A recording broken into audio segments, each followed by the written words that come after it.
મિત્રો, જ્યારે તમારા ઘરમાં આર્થિક તંગી ચાલી રહી હોય, રૂપિયા પૈસા ક્યાંથી પ્રાપ્ત ન થઈ રહ્યા હોય, જીવનમાં ચારે તરફથી પરેશાની આવી ગઈ હોય, તેમાંથી બહાર નીકળવાનો કોઈ રસ્તો ન દેખાઈ રહ્યો હોય, વેપાર, દુકાન, ફેક્ટરી, કંઈ પણ ન ચાલી રહ્યું હોય, ચારે તરફથી નુકસાન થઈ રહ્યું હોય તો તમારે ખાલી આ એક ઉપાય માત્ર એક દિવસ કરવાનો છે. અને તમે થોડા જ દિવસોમાં જોશો કે તમારા જીવનમાં મોટો ચમત્કાર થશે. ધન પ્રાપ્તિના નવા માર્ગ બનશે. જીવનની બધી જ બાધાઓ દૂર થાય છે. અને તમને સુખ સમૃદ્ધિની પ્રાપ્તિ થાય છે. તો મિત્રો, ચાલો જાણીએ તે વિશેષ ઉપાયો વિશે. પરંતુ તેના પહેલા તમને એક નમ્ર વિનંતી છે કે ચેનલમાં નવા હોય તો અમારી ચેનલને સબસ્ક્રાઇબ અવશ્ય કરજો. સાથે આ વિડિયો પસંદ આવે તો લાઈક અને શેર કરી કોમેન્ટમાં જય માં લક્ષ્મી જરૂર લખો. જે પણ લોકો આ વિડિયોને અંત સુધી જોવે, માતા લક્ષ્મી તેના જીવનમાં ક્યારેય પણ ધનની કમી નહીં થવા દે. મિત્રો, હંમેશા આપણે લોકો જમવાનું થોડું વધારે બનાવીએ છીએ અને થોડું વધી પણ જાય છે. ક્યારેક રોટલી વધી જાય છે અને બીજા દિવસે પરિવારના લોકો વાસી રોટલી નથી ખાતા. જો તમારા ઘરમાં પણ એવું થાય છે તો આ જાણકારી તમારા માટે ખૂબ જ ફાયદાકારક છે. જો તમે પણ એવી રોટલી ખાવ છો તો તમને માલામાલ થતા કોઈ નહીં રોકી શકે. તેની સાથે જ આ વિડીયોમાં આપણે જાણીશું કેટલીક એવી ભૂલો વિશે જેને જો ઘરમાં મહિલાઓ કરે છે તો આજે જ બંધ કરી દો, નહીતર આખું ઘર નષ્ટ થઈ જશે. તો પૂરી જાણકારી માટે આ વિડીયોને અંત સુધી જરૂર સાંભળો. રસોઈ ઘરમાં આ ભૂલ ક્યારેય પણ ન કરવી જોઈએ. આ ભૂલના કારણે માતા અન્નપૂર્ણા તમારા ઘર પરિવારથી ક્રોધિત થઈ જાય છે. તો મિત્રો, ચાલો જાણીએ તેના વિશે. મિત્રો, આ ભૂલને સૌથી મોટું પાપ માનવામાં આવે છે. પૂરો પરિવાર નષ્ટ થઈ જાય છે. ઘરમાં અનર્થ થઈ જાય છે. વિશ્વાસ કરો, શાસ્ત્રો અનુસાર રસોઈમાં આ ભૂલ કરવાવાળા વ્યક્તિ નિર્ધન થઈ જાય છે. તેને ગરીબીનો સામનો કરવો પડે છે. આખા પરિવારને તેની ભૂલનું પરિણામ ભોગવવું પડે છે. શાસ્ત્રોમાં સ્પષ્ટ જણાવ્યું છે કે જે ઘરમાં માતા અન્નપૂર્ણાનો વાસ થઈ જાય તો ત્યાં બધા દેવી દેવતા એક સાથે નિવાસ કરે છે. આવું કરવાવાળા વ્યક્તિના ઘરમાં અનાજનો ભંડાર અને ધન ભરાયેલું રહે છે. જે પણ વ્યક્તિના રસોઈ ઘરમાં આ ભૂલો થાય છે તો તેને તમે સામાન્ય ના સમજો અને તેની અવગણના પણ ના કરો. તમારું આખું ઘર નિર્ધન થઈ શકે છે.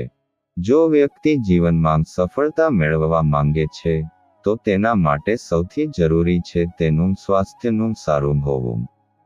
અને જો તેનું શરીર સ્વસ્થ હોય છે તો વ્યક્તિ હંમેશા તેના લક્ષ્યને પ્રાપ્ત કરી શકે છે. એવામાં શાસ્ત્રો અનુસાર જો તમારું રસોઈ ઘર સારું છે, તેમાં આ ભૂલો નથી થતી, તો માં અન્નપૂર્ણા તેનાથી પ્રસન્ન થઈ જાય છે. તમને માલામાલ કરી દે છે.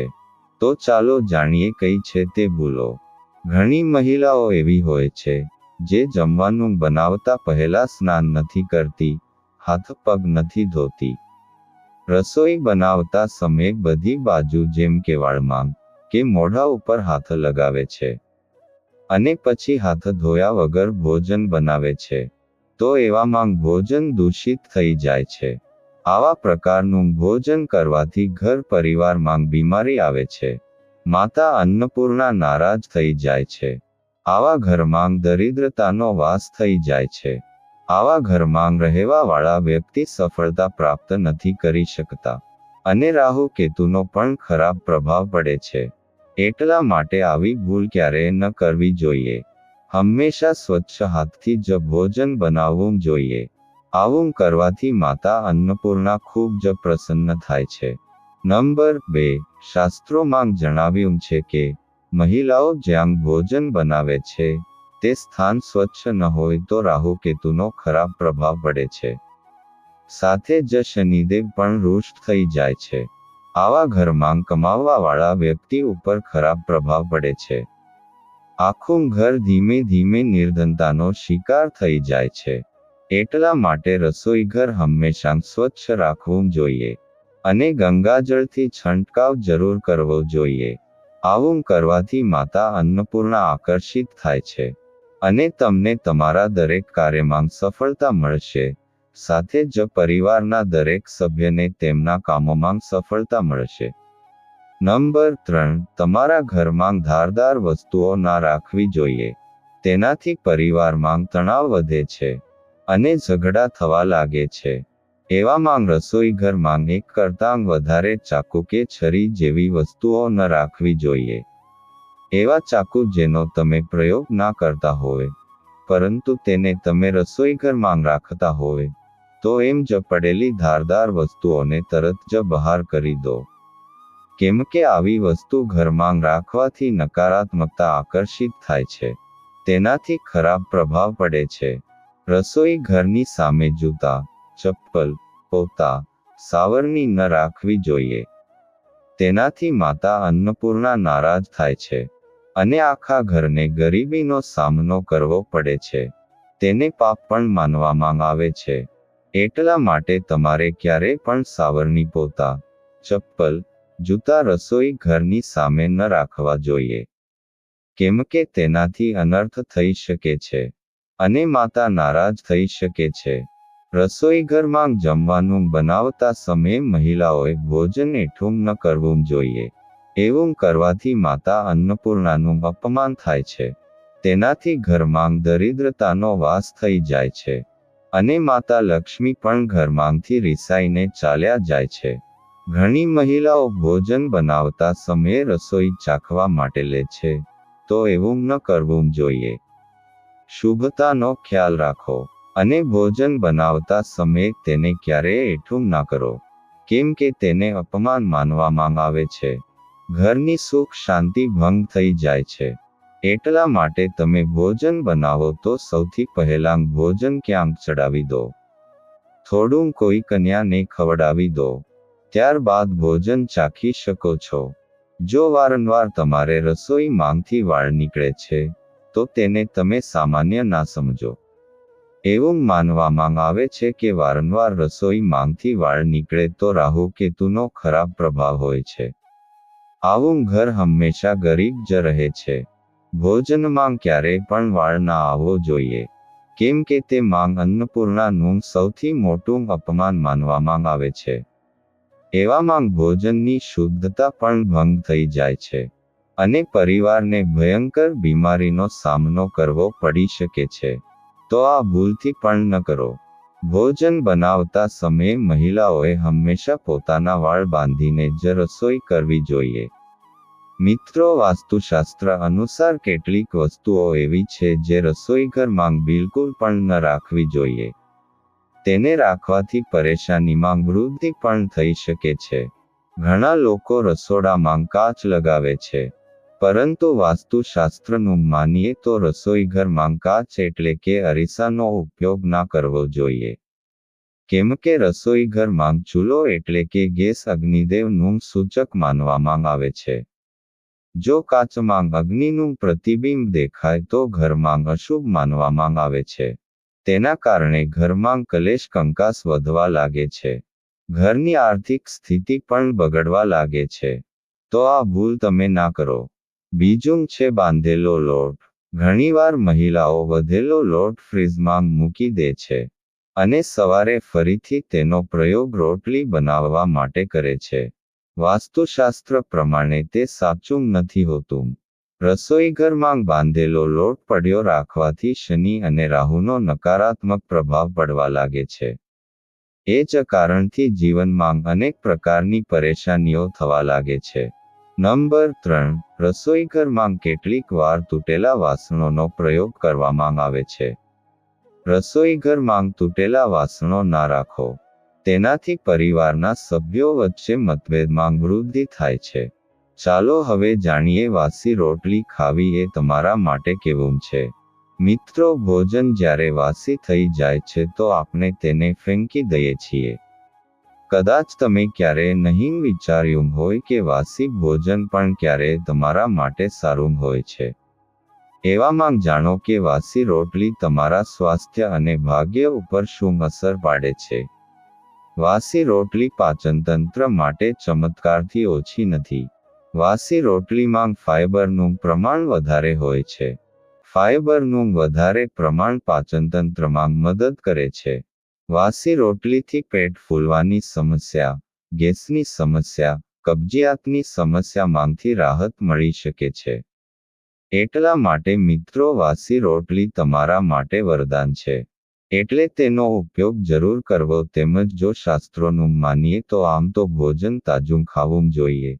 પરંતુ જ્યાં સુધી ભોજન ખાવા લાયક હોય, ખરાબ ના થયું હોય તો તેને ફેંકવું ન જોઈએ. કેમ કે તે ભોજનનું અપમાન છે.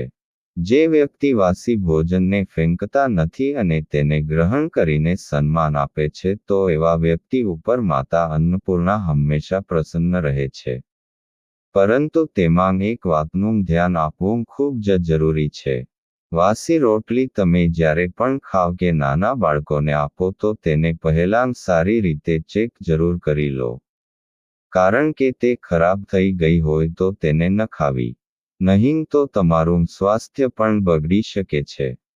હવે વાસી રોટલીનો પ્રભાવશાળી અને ચમત્કારી ઉપાય જાણીએ. મિત્રો સનાતન પરંપરામાં ગાય, ગંગા અને ગાયત્રીનું ખૂબ જ ધાર્મિક મહત્વ છે.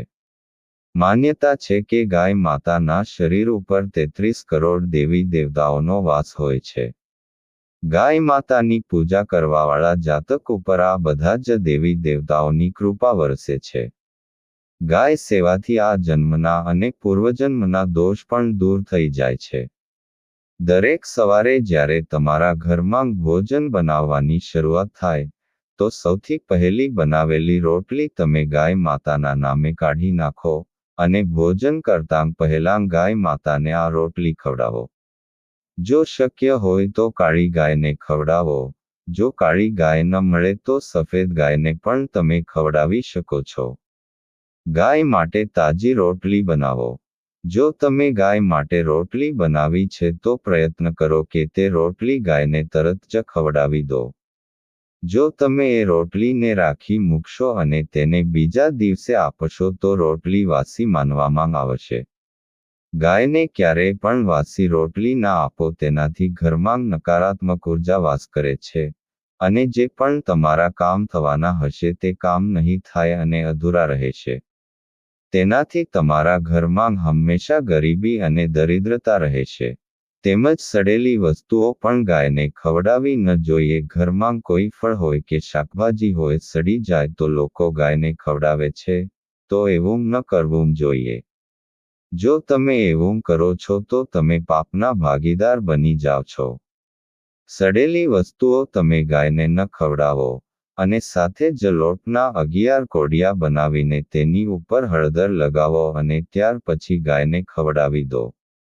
દરેક કોડિયાને ખવડાવતા સમયે ગાયના શિંગડા ઉપર હાથ ફેરવો, પીઠ ઉપર હાથ ફેરવો, મસ્તક ઉપર હાથ ફેરવો, ગાય માતાના ચરણોનો સ્પર્શ કરો. આવું કરવાથી તમારા બધા જ કાર્ય થવા લાગશે. તમારા જીવનમાં ખુશીઓ જ ખુશીઓ આવશે. અને એકવાર તમે ગાય માતાની 7 વાર પરિક્રમા પણ કરી લો, તો તમારા બધા કાર્ય પૂર્ણ થશે. અને તમે જ્યારે પણ ગાયને રોટલી આપો ત્યારે રોટલી ઉપર થોડી હળદર અથવા તો ગોળ જરૂર રાખો. ગાયને ક્યારેય પણ સૂકી રોટલી ન ખવડાવો. રોટલી ઉપર કંઈકને કંઈક રાખીને જરૂર ખવડાવો. આટલું કરવા માત્રથી તમારા જીવનના તમામ દુઃખો સમાપ્ત થઈ જશે. તો આશા છે કે તમને આ માહિતી પસંદ આવ્યો હોય તો વિડીયોને લાઈક કરો, ચેનલને સબસ્ક્રાઇબ કરો. હવે મળીશું નવા વિડીયો નવા ટોપિક સાથે. ત્યાં સુધી રાધે રાધે.